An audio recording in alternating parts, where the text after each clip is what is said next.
I ran for Bims. Been so many downs, so many bits. Now I'm coming down, you'll lower your looks. I was born from worth deep for your limbs. I'll burn your bones. Hello, friends, and welcome back to Volsteadland. We are your hosts, Amy, that's me, and Heather. And I'm Heather. Hi, everyone. Today we're going to be talking about what I've called gangster minds, just for the sake of completing this. I've just been putting gangster minds in all my notes and stuff. So it started when I, right around Christmas time, was getting my hair cut, and my hairdresser who listens to the podcast asked what was new, and I told her about our season 2 single barrel edition. And she said, you know what I'd like to hear about? I'd like to hear about, why gangsters commit crimes and what makes criminals do things. And I'm like, well, I think we all want to know how that works. Wouldn't that be nice if And we I'm could certainly really- not a doctor, and I'm not pretending to be one in podcast land, but I did find a little bit of information. So. Good. That's exciting. So shout out to your hairdresser. Kate. Kate. Yep, she works at the Chair Salon in Lindale. She loves cats, and she's awesome. All right. Okay. There's a plug for Kate. Maybe you should get a discount on your next haircut. Okay. I want to give a shout out to a couple of people who reached out to me in this past week or so with some info on our characters. I'm keeping this person anonymous, but he did give me permission to read this email to you. So it says, "Hi, Amy. I must say that I've been obsessed with your podcast since discovering it a few days ago. It's very well done, and the amount of research you have done is amazing." Woohoo! Thank you. Woohoo. I stumbled upon the podcast on Google. I was looking up something that I immediately forgot once I went down the Volsteadland podcast rabbit hole. Gee, welcome to the club. It's so easy. He said, "My grandfather was a brother of Lillian and Blanche." And as you remember, Lillian is Isidore Fergie's wife. So he says, "I have memories of my great-grandmother as well as a few memories of visits by the Blumenfields and Fogels, both in Alabama and at my grandparents' other home in Florida." The Fogels are Blanche and Morris, was Lillian's sister and her husband. "Since discovering your podcast, I have been digging through boxes of old photos from my mom's house. I was hoping to find a photo or two of Uncle Fergie, but I was unsuccessful. I know photos existed, but I have no clue where they ended up. I was always told Fergie was, quote unquote, connected to the mob, but it was not until about 10 years ago that I was on a site trip to Minneapolis that I found out he was not just connected, but pretty much the boss. The Minneapolis Chamber took us on a city tour that included a tour of the Mill City Museum. As I watched the film on Minneapolis history, I thought to myself, that man looks a lot like Uncle Fergie." He said, "I didn't remember the name Kid Can, but when they said he also went by several aliases, including Fergie, I almost fell out of my chair. I called my mom and said, 'You never told me he was the boss.' She said, 'Well, don't tell anyone that. No one needs to know we're related to him.'" Wow. Yeah. Yeah. And then he attached 3 files. One is an obituary from his great-grandmother's funeral. And he says he thinks that he remembers Blanche and Lillian being there, but he doesn't remember if that was one of the few times that he actually saw Fergie. I won't post that one because it has her name on it, and I don't want people to be able to, track it back and figure out who this person is. But then another file was an envelope from the Fogels. It has the return address of 5901 Oakland Avenue. And he was wondering, they must have lived across the street from Fergie when he was at 5900 Oakland Avenue. And I think, I might be wrong, and listeners, please, if I'm wrong, correct me. I think that he owned both of those houses. I think he had both of those houses built. And I think the 5900 was for him. And then the 5901 was to be for his mother. But I don't think she ever moved in. I think that Lillian's sister Blanche and her husband Morris moved in there. I think. I could be wrong. And then he sent another photo of an RSVP of a 50th celebration for the Alabama Railroad that his grandfather owned at the time. Oh. So I can post those last 2 things. And then he says, the email continues, "One of the stories from my mom was that Fergie wanted to invest in my granddad's business in the 40s or 50s, and my dad talked him out of it. My parents were very smart and knew it was Fergie's great plan to launder money in Alabama. Who would think to look there? My sister, who's older than me, has many more memories. She went to Hawaii in the late 50s by way of Minneapolis with our grandparents, Lil, Blanche, and her daughters. She was the same age as one of Blanche's two daughters. So we have no connection with them anymore.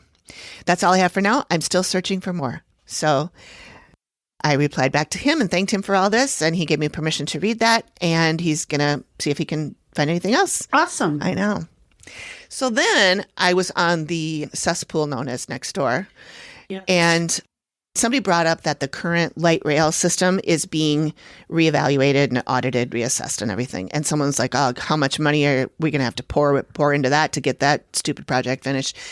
And then, of course, somebody brought up the whole transit scandal from the 50s.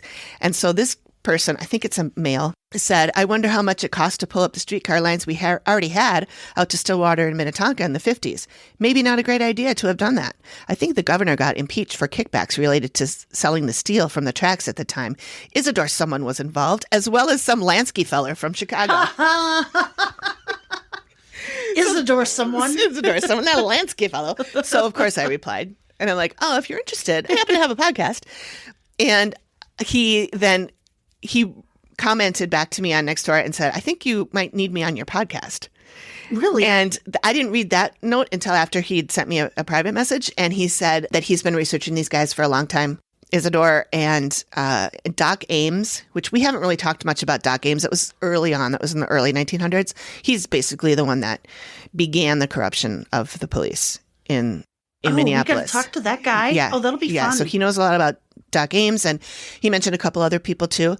And then, so I said, yeah, we could have you on the show. I think it'd be cool. We exchanged some chit chat about these guys. And then he dropped something like how Izzy was Meyer Lansky's lover and they retired together. Oh my goodness. So as you know, I am looking into Meyer Lansky, and I've read a book and I've watched a couple movies, and I'm gathering more information. I have not heard that one, but I'm very intrigued. I know. I had not heard that either. And I told him, I was like, what? Wait, lover? Because what I had heard, like the gossipy scuttlebutt I heard, was that, yeah, he did do work with Isidore, but that Lansky really preferred, I think it's Yiddy. Might have been Harry, but he preferred one of his brothers. I think it's Yiddy. Okay. That everybody liked Yiddy. They worked together. Yeah, on everybody liked Yiddy. He was a good guy. So I was like, okay. And I mean, I'm not saying that Izzy couldn't have been bisexual, but he certainly liked the ladies. Right. Yes. And I don't know anything about him liking men. Maybe he did. But I also have never heard anything about Meyer Lansky being... I want to know more about this. Yes. Yeah. So, I don't know. Maybe it's I just love a rumor. Scandal. I know, right? So exciting. So, yeah, put that in your file cabinet for when you get close to that.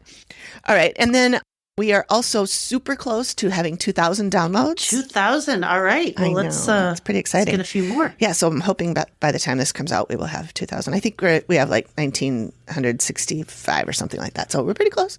I mean, I could go download it 25 times, but I'm not going to do that. So is there anything else you can think of that we should go over or chat about?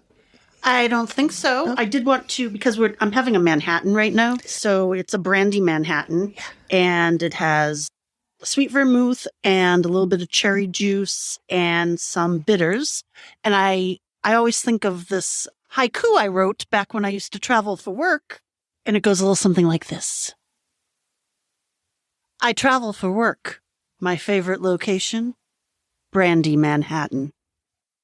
Nice. Cheers. Cheers. Here, we can actually cheers. Yeah, we're recording a little different today. We usually record over Zoom, even though Heather's at my house and I'm in my office / podcast studio, and she is out in the living room area sitting up at the bar and has a laptop up there, a microphone and everything. But I decided, I guess, that I wanted to try doing this right next to each other like we did once before. And it was really fun to do it that way. It was just that our voices overlapped a bit in each other's microphones. And so it was really hard to edit. But I decided that, fuck it, we'll just do it this way. And if it works, it works. And if it doesn't, then I just won't be able to edit out certain things and manipulate the data like I usually do to make it make sense. So that's why we're a little different. And I am recording this on Zoom, but I don't know that we'll ever use it. As you listeners know, this season we are trading off researching and presenting stories to each other and to you. Our first episode was on Machine Gun Kelly and his wife, Catherine, and Heather presented that. And then episode 2, I told you all about Marilyn Tollefson, the woman who eventually basically took down Kid Can. And I just want to say that I really liked her. I thought she was a firecracker, and I would have loved to have met her in real life and would love to talk to any of her descendants if there happen to be any, and if they're still around, and, hit us up if you are one of those. And 'cause she sounded pretty interesting. So this week it's Heather's turn again, and she's been working hard on putting together this segment for us. So with that,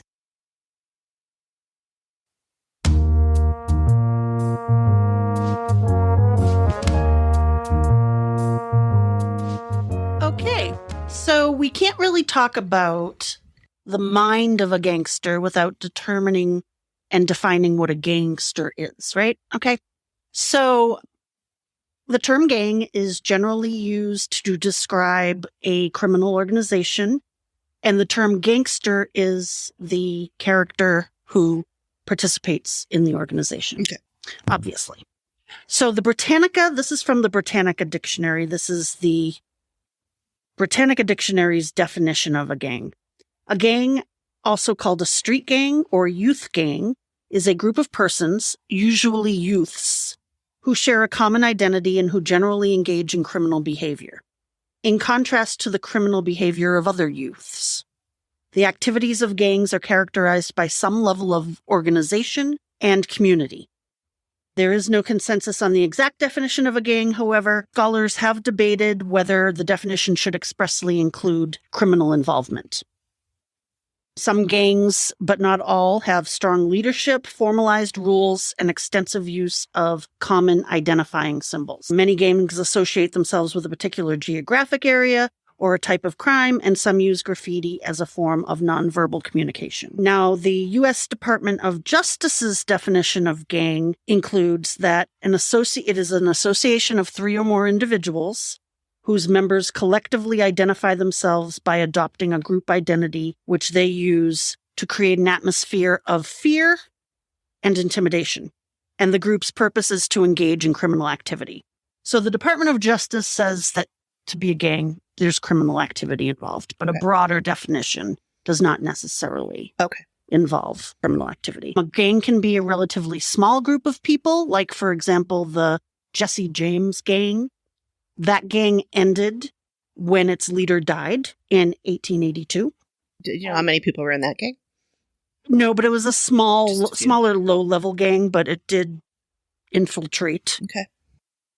Or a gang can be a larger group with a more formal organization that does survive the death of its leader. And an example of that, of course, would be the mafia, drug cartels, even motorcycle outlaw gangs. They have the ability to take on transactions and negotiations and do things that an individual could not.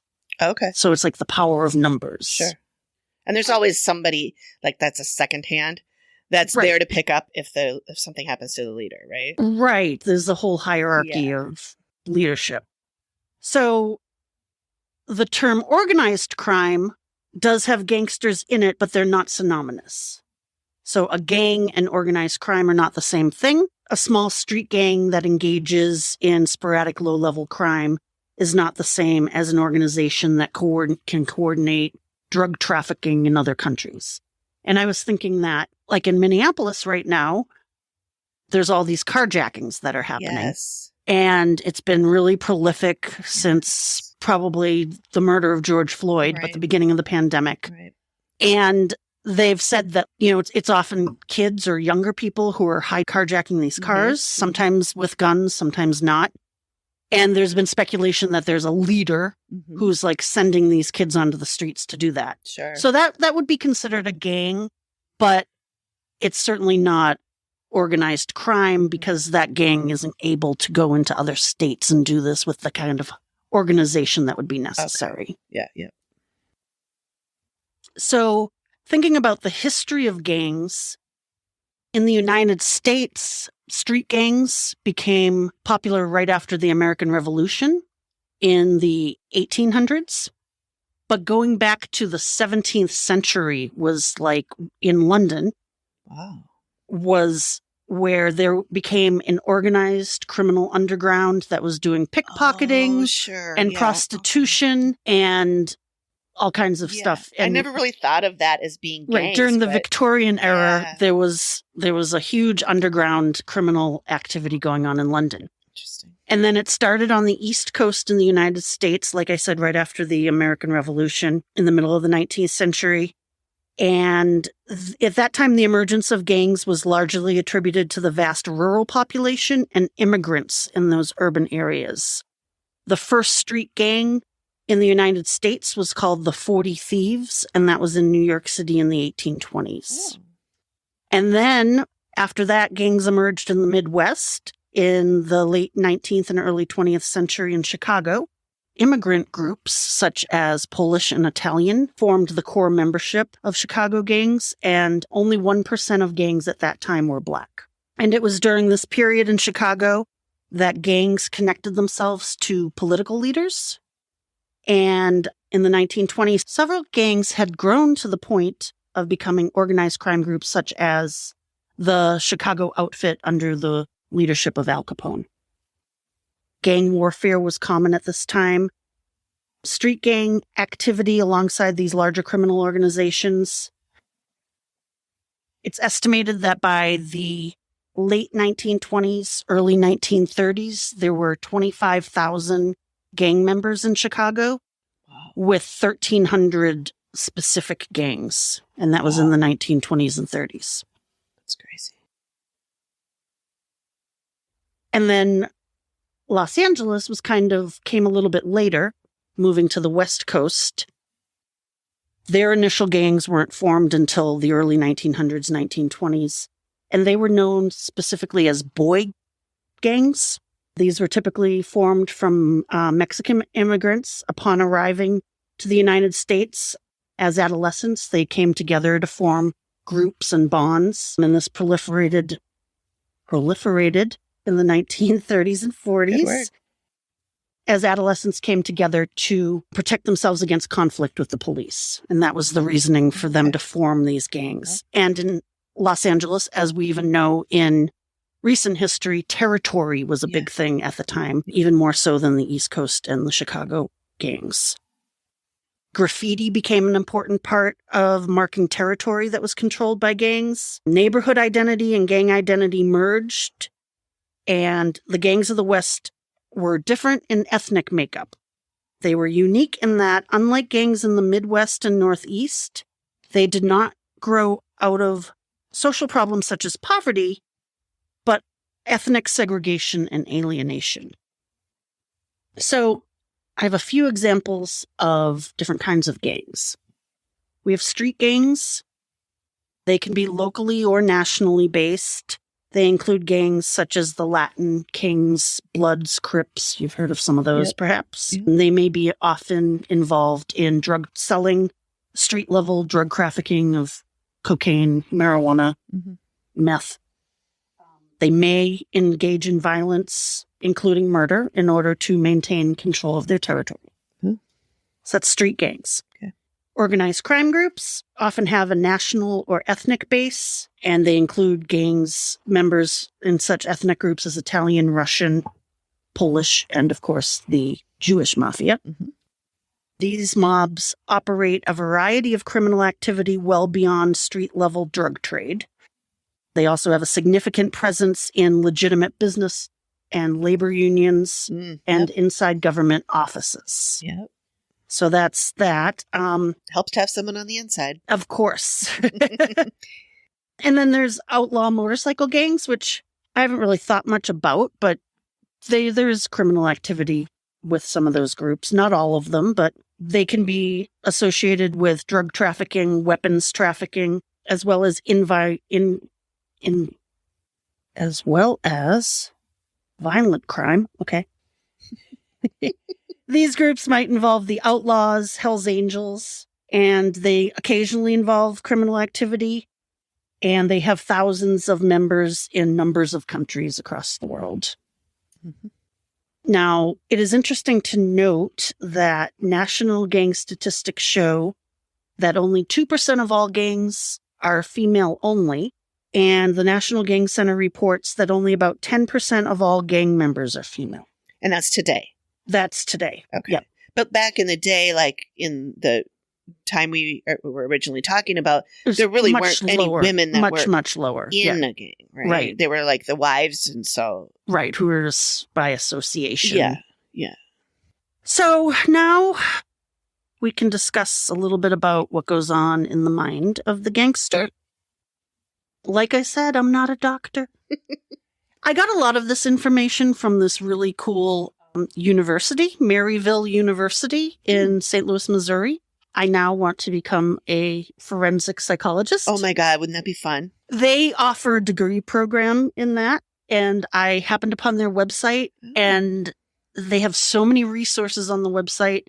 I read articles about all kinds of things that have nothing to do with this episode of the podcast, but I went down, talk about going down a rabbit hole. I was reading about Al Capone, and they had all these links. But they did talk about the different biological, psychological, and sociological factors that go into what can make a criminal, or what's going on in the mind of a criminal.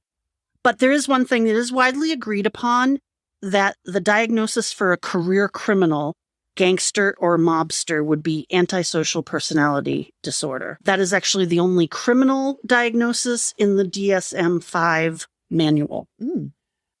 And the traits of a person with antisocial personality disorder may include disregard for right and wrong, persistent lying or deceit to exploit others, being callous, cynical, and disrespectful to others, using charm or wit to manipulate others for personal gain or personal pleasure. I feel like we know some people with this. I feel like we do. Yeah. I think we all probably do, right? Yeah, I think our listeners probably do as well.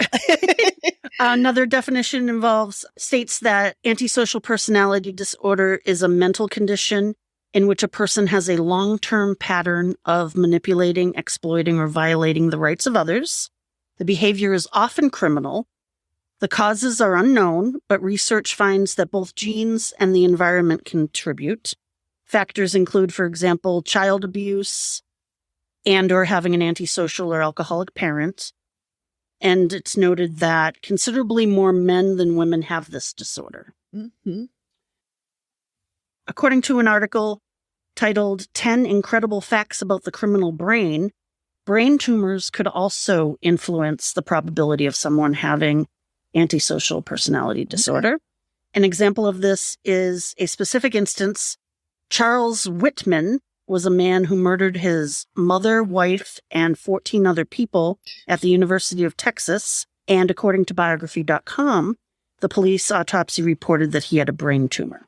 Ooh. So like I said, I got the following information mostly from Maryville University. So are you going to sign up now and take this class? It's kind of, or this course? It's kind of tempting. I mean, it's never too late to change your career. I just don't know if I want to change it to this that drastically. level. Yeah. Because I think I'd have to become a doctor, and that just seems like a lot of work and maybe a lot of money. Like a lot of work. Yeah. And a lot of money, yeah. So individuals engaging in criminal behavior are typically influenced by a combination of biological, psychological, and social factors. Looking at the biological factors, individuals exhibiting antisocial behavior may have an underdeveloped or damaged prefrontal cortex, which is the reasoning part of the brain, responsible for self-control.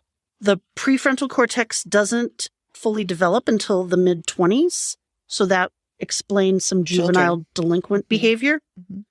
Another part of the brain that factors into criminal behavior is the amygdala. The amygdala region of the brain is primarily associated with emotional processes. It gets its name from the Greek amygdale, which refers to almond for the shape of the brain.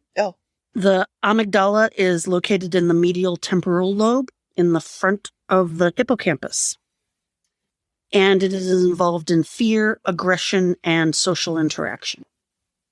Okay. The most in-depth research on this subject has been done by Dr. Adrian Rain at the University of Pennsylvania. He's been studying this since the 1980s. Wow. And he analyzes the brains of vicious criminals. And he looks for the telltale signs of a killer. In 1994, Rain conducted a PET scan study of 41 convicted killers. And he paired them with a normal control group. Mm-hmm. And the study found major differences in the prefrontal cortex of murderers, the area of the brain associated with controlling impulses. The ventromedial prefrontal cortex is up to 11% smaller and less active in habitual offenders. Huh. In later research, Rain also found that criminal brains often had an overactive amygdala. Also contributing factors to what goes on in the brains of criminals would be imbalanced levels of testosterone, dopamine, and serotonin. And studies have also shown that criminals with low activity in the anterior cingulate have higher risks of reoffending. Moving on to sociological theories, there are 3 examples of theories that factor or influence the drive that individuals have to commit crime. 3 examples are the Chicago School theory. This is about poor housing, poor health, socioeconomic disadvantage, and transient populations. Suggests that crime was influenced by neighborhood dynamics rather than individuals and their actions. The second theory is the strain theory, that cultural goals and social structures pressure individuals to commit crimes. Okay. And then we have the subculture theory, rejecting the middle class cultural goals. Youths from the lower class build their own subculture system that may involve engaging in delinquent activities. Okay. Yep. Psychological theories. A key psychological theory is behavioral theory, which postulates that committing a crime is a learned response to situations. There's also cognitive theory, which explores how individuals solve problems through moral development and information processing. These psychological theories look at personality traits like introversion, neuroticism, agreeableness, openness, conscientiousness, and explore those while examining criminal behavior. They also examine the concept of the psychopathic personality, where an individual may engage in criminal thrill-seeking behavior to compensate for low arousal levels. Studies indicate that personality traits of hostility, narcissism, and impulsivity correlate with criminal and delinquent behavior. I was going to say narcissism's got to be in there. Narcissism, yeah.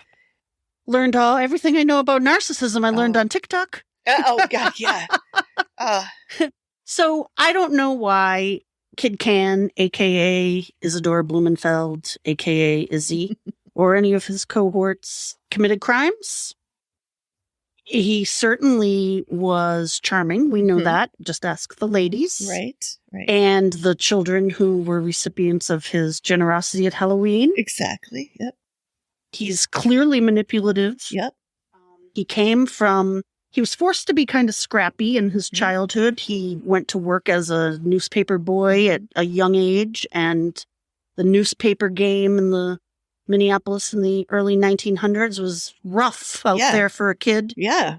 He had to fight for his spot on the street, and that led to, running errands for pimps and so on and so on and so on. So he certainly wasn't set up for living the life of the straight and narrow. Right. Well, and he was also an immigrant. And his whole family, like his parents, I don't think spoke English when they got here. Right. And he was just a little one, so I'm sure he spoke English fine. But also being Jewish, he was not allowed to have a regular job like white people were, what they considered white people. So, I don't think his dad ever had, I don't think his dad was employed by somebody. I think his dad was a peddler and sold stuff on the street. And, he didn't work for anyone. He didn't speak English. He was an immigrant and he was a Jew. So he couldn't get a job.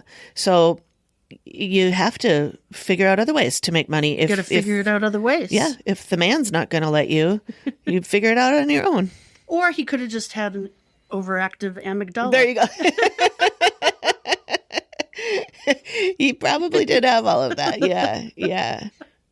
Yeah. Cool. That's what I got. Great. Thank you. That was excellent. That was fun. All that talk about the different parts of the brain and the prefrontal cortex and all that reminds me when the pandemic started, I started taking courses on Coursera because they were all free for a while. And I took a bunch of psychology courses, and there was a bunch of them that talked about the brain and the different pieces of the brain and why people act the way they do. And some of that stuff that you mentioned, like criminals, the amygdala or whatever is smaller than other people's and all that kind of stuff. So if you're interested in that, those courses on Coursera are really good, really interesting. And I majored in psychology in college. So a lot of this stuff like came back to me, but also a lot of the research has improved, and there's been so many more studies done and things are different, than what I was taught in the 80s. So fascinating to me. Still so fascinating. So yes. Cool. All right. Well, thank you. And thank you, people, for listening. I look over as if there's people over there. Hi. Thanks for listening as I'm waving to ears. And we'll hope you'll join us next time. I believe the next episode is going to be us, Heather and I both, speaking with a friend of ours who knows a lot about the Mann Act, and that is the white slavery, from the white slavery trial. The Mann Act is the act that what's the word? I don't have words. The one that he violated. The act that he violated was the Mann Act, the white slavery trial. She did the artwork for that episode. So when I gave her the specifics and told her, we're talking about Marilyn Tollefson, it's the Mann Act, she goes, oh, I know all about the Mann Act. And so I invited her to come on and discuss that with us and share with you guys. And so I think that's going to be the next episode. And then I guess after that, it'll be my turn to present something. And I haven't decided yet what I'm going to do. Okay. But I will probably talk to one of these sources and see what they've got for me. Excellent. I mean, Doc Ames would be really interesting. Off the top of my head, what I remember about him is that he was a doctor. And then he took over as the mayor, I believe, of Minneapolis, and immediately fired the entire police department and replaced him with all of his friends who were not police officers, and they were not good people. And then it just went to shit from there. So that's what I remember about what I've read about him. Now, I could be wrong about some of that, but I'm pretty sure that's mostly what it is. He put like his brother-in-law or something as that police chief. They're the head of the police. So he'd be interesting. I also am really interested in Archie Carey, the guy who was the lawyer for all of the criminals. Oh, yeah. He was always their lawyer. And he seemed pretty fascinating too. So that, or maybe the Perkanskis, the Perkansky/Perkins. And we have to get into a certain restaurant. That's right. Okay. So I used to work at the Minneapolis Club, which is a private social club downtown Minneapolis. And first of all, I loved that job. I loved working there. I love that club. It was great. I loved it. I lost my job because of the pandemic, and then they changed everything. I was the administrative assistant to the executive, the general manager's assistant. And they don't even have that role anymore. So trust me, I begged and pleaded to get back in there, and I haven't been able to do that so far. But I do follow them on Instagram and Facebook and all that. So, and I still have some friends who work there. And I learned through Instagram, I believe, that they are changing the identity of one of the restaurants anyway. I think it's what used to be the Grill, into Charlie's Cafe Exceptional. And so I am going to try and finagle an invite for Heather and I to go. And eat the famous potato salad. Yes, potato salad. Then we want to do kind of a deep dive into everything we can find out about that restaurant. Yes, and the owners and all that, because all that was really interesting. Oh, and then I forgot all about that other guy, the guy that, his name was Charlie also, but it wasn't from Charlie's Cafe, he was part of a advertising agency, and the other guy that was in the advertising agency died mysteriously, and then he took over, and I can't remember his name, Charlie something. All right. Charlie Ward. Charlie Ward. I think it was Charles Ward. Okay. Oh, I could be wrong. There's so many Charlies. There really are. There's like 5 Charlies that all have different interesting stories. But anyway, So those are some options. I'm not sure yet what I'll do, but it'll be one of those. And so we'll see you next time. All right. All right.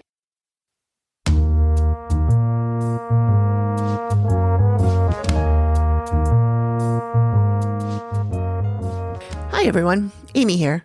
While editing this last episode, I realized that there are a few things I thought I should clear up. I had mentioned Doc Ames and his contribution to the corruption of the Minneapolis Police Department. I just have some corrections on this. I had said that he was mayor in the early 1900s, and it was actually earlier, in the late 1860s. Also, I had said that he replaced the entire police department with his cronies, but it was only half of the department. Also, it was his brother, not brother-in-law, that he appointed as police chief. The Charlie I was trying to remember is indeed Charles Ward. He worked at Brown and Bigelow when Herbert Bigelow died in 1933. It's an interesting story. You can check out our blog post with all the sources and links listed there. A link to that will be in the show notes. I think that's it. Please reach out if you have any suggestions for stories we should cover in upcoming episodes. Thanks for listening, and don't forget to subscribe so you don't miss the next episode.